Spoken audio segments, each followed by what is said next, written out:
In this video, I show you how to change your desktop from looking like a dumpster fire into a fireworks show. Stay tuned to see how I do that.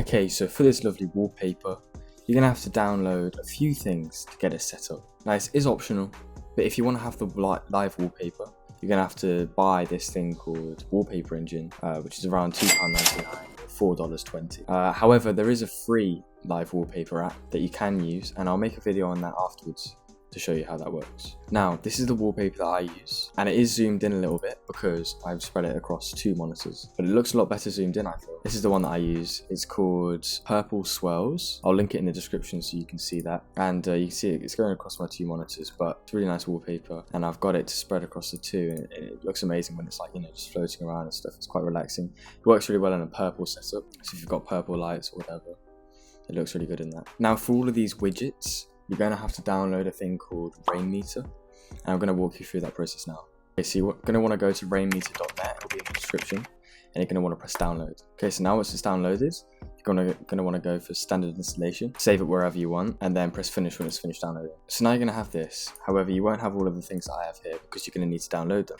Okay, so this is the simplistic clock. I'll have it linked in the description, and you can either get it in black or white depending on what wallpaper you've got. Obviously mine's purple, so you want it to be white so it stands out a lot better. So what you're gonna have to do is download this here and then install it. It's very easy, just click on the bottom when it's downloaded and then you should have it here. Then what you're gonna have to do is you're gonna have to click on light if you're using this wallpaper, or dark if you're using a different wallpaper, and then press load. So here it's unloaded and then here it's loaded, and then that's it for the clock.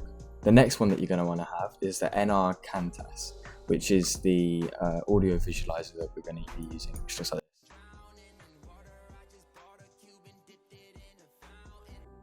So yeah, it looks really good when you've got the audio playing. It's very nice, simplistic, and it's right in the middle of the screen, so it's very useful. Okay, so here is the Cantas Rainmeter skin. You're just going to want to do the same thing, download it here, and then install it after it's finished downloading. And now the final one, which is this thing right up here.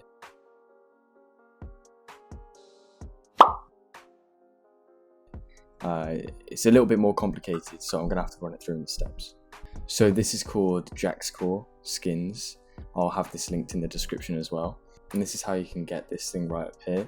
You can also get many other ones which you can, you know, mess around with if you want to do that. So what you're going to want to do is you're going to want to press download here, and then just download it as the Rainmeter skin like you have already. And then once it's installed, you should have this pop up, and then there's a little tutorial which it goes through, you know, whatever, but you don't really need that. Okay, so what you're going to want to do is go over to widgets, and then scroll down to modular players. And then you're going to have to download the modular players thing here. You just download it and then it will do some installing. You don't have to press anything, I'm pretty sure. And then you're going to want to go to appearance and then choose whichever ones you want. If you need the ones with the little star at the top, you're going to have to download the magic meter. But it's pretty self-explanatory. Just go through the steps on that. And then you can select whichever one you want. See if I want this one instead. See, it's loaded up here. You're going to have to make sure you've got activated skin down on the bottom left. Make sure that's done, and then choose whichever skin you want to use, and then that's pretty much it.